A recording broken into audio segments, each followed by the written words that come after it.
perversion. Pervert it. So, divine providence happened here.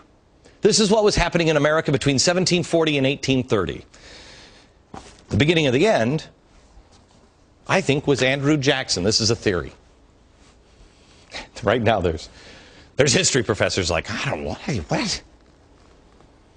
We'll get into Andrew Jackson at some other date. Oh yeah, it'll be another ratings bonanza. Until the founders started dying off, they recognized what they had accomplished. And they recognized that it wasn't because of them. George Washington, they all said things like this. Washington said, "No people can be bound to acknowledge and adore the invisible hand which conducts the affairs of men more than those of the United States." They all said something like that God had a hand in it. Why? Divine providence works like this. You just try to do the right thing. You try to live your life. You're just trying to make the world a better place. But just with you, you're trying to do, and all of a sudden you'll start to see people, you'll start gathering people. And then somebody will say, "Did you see that? How did that happen?" That's a miracle. That's that's divine providence. That's God helping you along. Manifest destiny is get out of my way or the highway, because I'm on a mission from God. That is manifest destiny. That's Woodrow Wilson. That's Andrew Jackson. That's not George Washington. It's different. Now, Jackson, I want you to understand, manifest destiny wasn't named manifest destiny until 1845, but Andrew Jackson, I think, was the seed. He was the guy throwing the seeds in the ground. Manifest destiny, it's less of walking humbly and praying for guidance. It's mission from God stuff. We're doing it whether you like it or not. Manifest destiny. It was used to justify some unbelievably horrible things to people, such as Native Americans. Native Americans. Here's a book. This one's from 1885. This talks about the mysterious similarities between mounds in America, Indians, and the Chinese.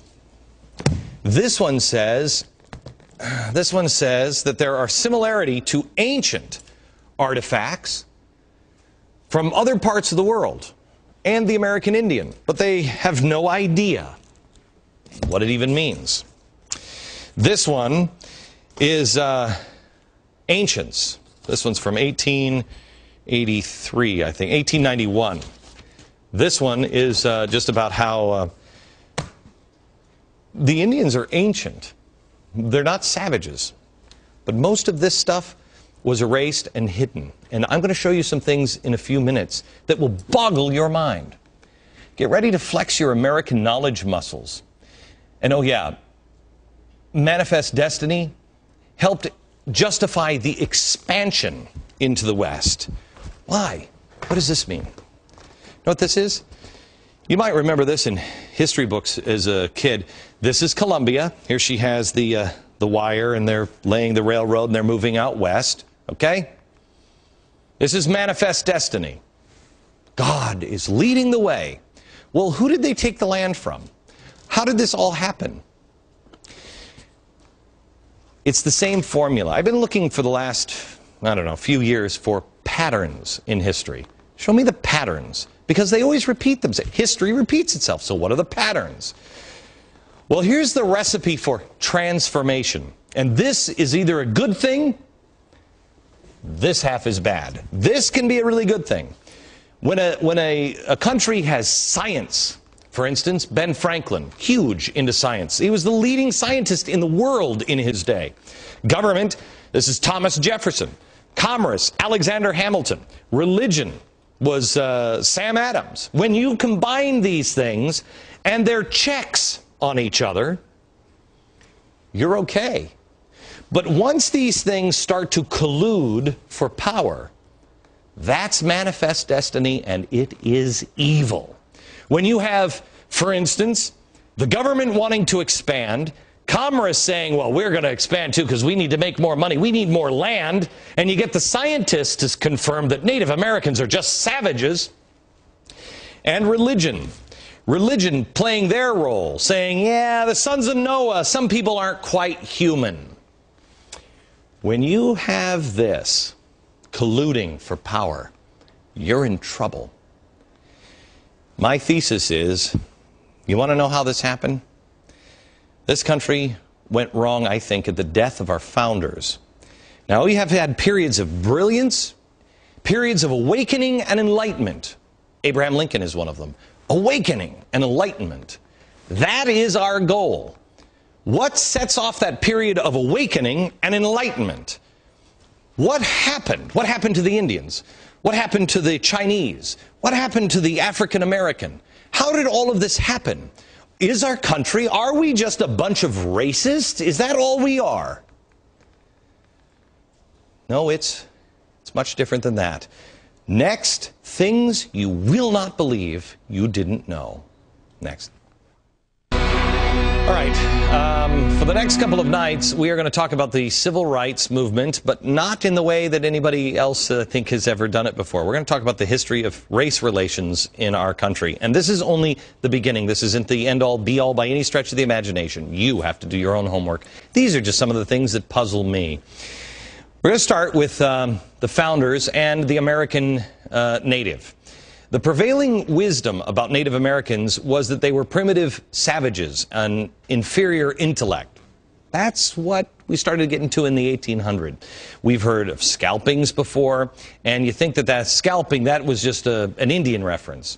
Yes, Indians did scalp people, but many times, not exclusively, but many times they did it because people paid them. Not that it justifies it, but that's what it was. The English paid the Mohegans for the heads of the Pequots. I think it's interesting that they both have casinos next to each other now, the Mohegans and the Pequots. The Dutch paid for wampum for Raritan heads. The English soldiers scalped each other. Even Puritan ministers would scalp to make money. But they're just a bunch of heathen savages. That was a line that came into play. It was eventual justification for pushing Indians off their land. That really didn't play a role until commerce and government started to collude. However, not everybody thought Indians were primitive savages with no brains. George Washington loved the Indians. Thomas Jefferson had a very different view of Native Americans. In 1784, he dug out on his property a 12-foot-high mound. It was something that he couldn't figure out. He found several complex layers of burials. He concluded that the mound was the work of Indian ancestors. Jefferson began to ponder this, and he believed that the Indians possibly came, in his words, from Egypt or Asia. He looked at some of the ancient writings. He compared them. He was fascinated with language. He compared Egyptian and Indian. He started to say, well, you know what, they're not as primitive as everybody thinks. Well, Jefferson, in many circles towards the late part of the 1700s, was attacked for his beliefs. He was called a howling atheist because of some of them. But John Adams was not one of them. John Adams and Thomas Jefferson did have a dispute on the American native, but it wasn't that they weren't savages.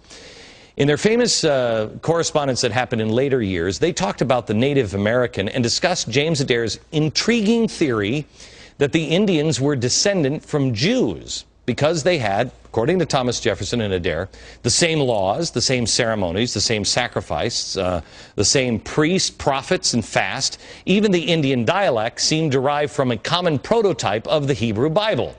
So they didn't brush off the Native American as wild animals. They were intrigued. Thomas Jefferson sent Lewis and Clark out. Part of it was he wanted to see the burial mounds, find out what those are. Now, in the beginning, Jefferson was an outspoken advocate for Indian sovereignty. In 1793, he wrote, "The Indians had the full, undivided, and independent sovereignty as long as they chose to keep it, and that just might be forever."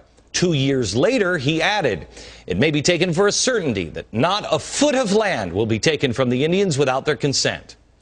Unfortunately, later, when commerce and government started to collude, when America needed land, things changed. By early 1800s, Jefferson sought ways to get Indians off their land without force. His first idea was to let the Indians, see if this sounds like a familiar tactic, let the Indians get deeply in debt, and then when they couldn't pay, they'd have no choice but to concede the land. Does history repeat itself? Jefferson's other idea was intermarriage. He told visiting Indians that we will unite with you, you can join in our great councils and form one people with us, and we shall all be Americans. You will mix with us by marriage, your blood will run in our veins, and we will spread with us over this great land, this great island. That plan wasn't a big hit with a lot of people. It wasn't long before anti-Indian sentiment had reached a fever pitch because, remember, commerce and government started to go into collusion. So Jefferson put a motion into plan to remove Indians from the East. Jefferson was long gone before it finally happened, but it was Jefferson who got the ball rolling on Americans' future policy for Native Americans. Now, what would you say would have happened if Jefferson would have been proved right at the time? That there was more to Indians than just their hunting skill.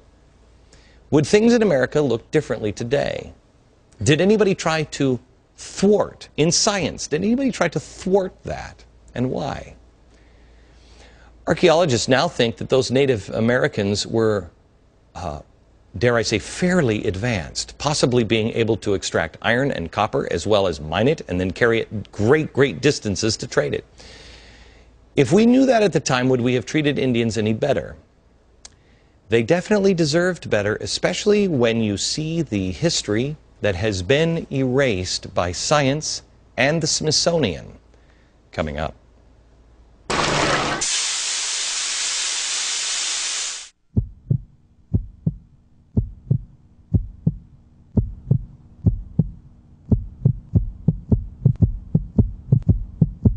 I want to show you some things that I don't think you even knew existed. It goes against everything Manifest Destiny teaches about Native Americans. And I want you to know this part of our history because people erased it. And we'll get to that later on in the program. Erased it intentionally.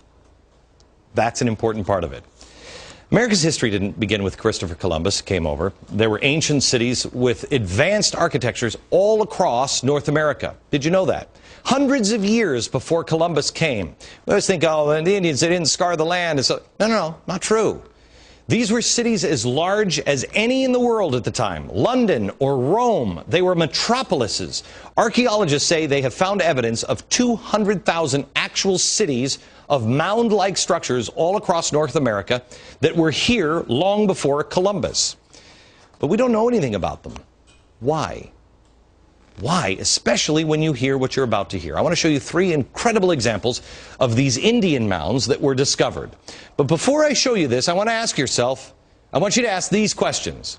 Was Jackson right? Andrew Jackson, Manifest Destiny, the beginning of that. Was he right that the Native Americans were savages? Or was Jefferson right that there was something going on here that we don't even understand? Maybe they were descendants of Egyptians or Jews, or maybe they were from Asia. Where were these people from? But they weren't savages. I want you to take a look at this. This is going to blow your mind. See this here? First, let me show you the Great Pyramid of Giza. You've seen this? One side of the Great Pyramid of Giza. If you measure it, it is from the bottom to the apex 606 feet. That's important. That's an ancient unit of measurement. It's referred to as the stade. Now I want to show you this. These are the Newark earthworks. They're here in Ohio. Yes, Ohio. The earthworks are made, they're structures that are made now of earth that has been built up from the ground in a perfect circle. Here it is, a perfect circle and a perfect octagon. But they were built by the ancient Hopewell civilization. They date back from 300 BC to 400 AD. So let's look at these structures here. Bring this up. I want to show you something. If you square the inside of the octagon, here's a square and here's a square. If you square it, this is what surveyors do when they're measuring. They square the circle, and then they divide that area into 4 equal parts, or cubes, and then you find that each cube is made up of 606 feet, 606 feet, 606 feet, 606 feet.